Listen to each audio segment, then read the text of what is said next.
بسم اللہ الرحمن الرحیم۔ تمام احباب کو صوفی لائنز میں خوش آمدید۔ ایک شخص نے چڑیا پکڑنے کے لیے جال بچھایا۔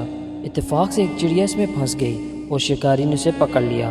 چڑیا نے اسے کہا، اے انسان، تم نے کئی ہرن پکڑے اور مرغ وغیرہ کھائے، اور ان چیزوں کے مقابلے میں میری کیا حیثیت ہے؟ ذرا سا گوشت میرے جسم میں ہے، اس سے تمہارا کیا بنے گا؟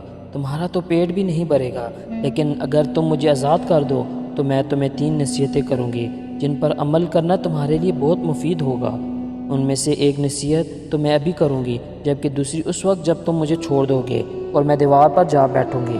اس کے بعد تیسری اور آخری نصیحت اس وقت کروں گی جب دیوار سے اڑ کر سامنے درخت کی شاخ پر جا بیٹھوں گی۔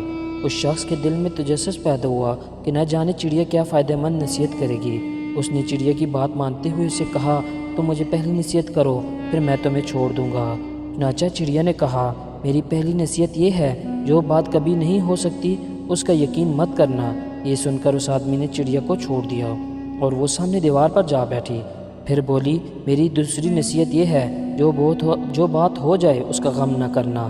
اور پھر کہنے لگی، اے بلے مانس، تم نے مجھے چھوڑ کر بہت بڑی غلطی کی، کیونکہ میرے پیٹ میں پاؤ بھر کا انتہائی نایاب پتھر تھا۔ اگر تم مجھے ذبح کرتے اور میرے پیٹ سے اس موتی کو نکال لیتے تو اس کو فروخت کرنے سے تمہیں اس قدر دولت حاصل ہوتی کہ تمہاری آنے والی کئی نسلوں کے لیے کافی ہوتی اور تم بہت بڑے رئیس ہو جاتے۔ اس شخص نے یہ بات سنی تو لگا افسوس کرنے اور پچھتایا کہ اس چڑیا کو چھوڑ کر اپنی زندگی کی بہت بڑی غلطی کی۔ اگر اسے نہ چھوڑتا تو میری نسلیں سنور جاتی۔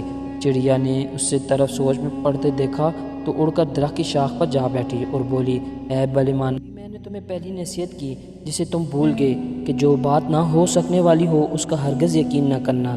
اگر تم نے میری اس بات کا اعتبار کر لیا تو میں چھٹاک بھر وزن رکھنے والی چڑیا اپنے پیٹ میں پاؤ وزن کا موتی رکھتی ہوں، کیا یہ ممکن ہے؟ میں نے تمہاری دوسری نصیحت یہ کی تھی کہ جو بات ہو جائے اس کا غم نہ کرنا، مگر تم نے دوسری نصیحت کا بھی کوئی اثر نہ لیا اور غم و افسوس میں مبتلا ہو گئے۔ خواہ مخواہ مجھے جانے دیا، تمہیں کوئی بھی نصیحت کرنا بالکل بیکار ہے۔ تم نے میری پہلی 2 نصیحتوں پر کب عمل کیا جو تیسری پر کرو گے؟ تم نصیحت کے قابل ہی نہیں۔ یہ کہتے ہوئے چڑیا اڑی اور ہوا میں پرواز کر گئی۔ وہ شخص وہیں کھڑا چڑیا کی باتوں پر غور و فکر کرتے ہوئے سوچ میں کھو گیا۔ وہ لوگ خوش نصیب ہوتے ہیں جنہیں کوئی نصیحت کرنے والا ہو۔ ہم اکثر خود کو عقل کامل سمجھتے ہوئے اپنے مخلص ساتھیوں اور بزرگوں کی نصیحتوں پر کام نہیں کرتے اور ان میں نقصان ہمارا ہی ہوتا ہے۔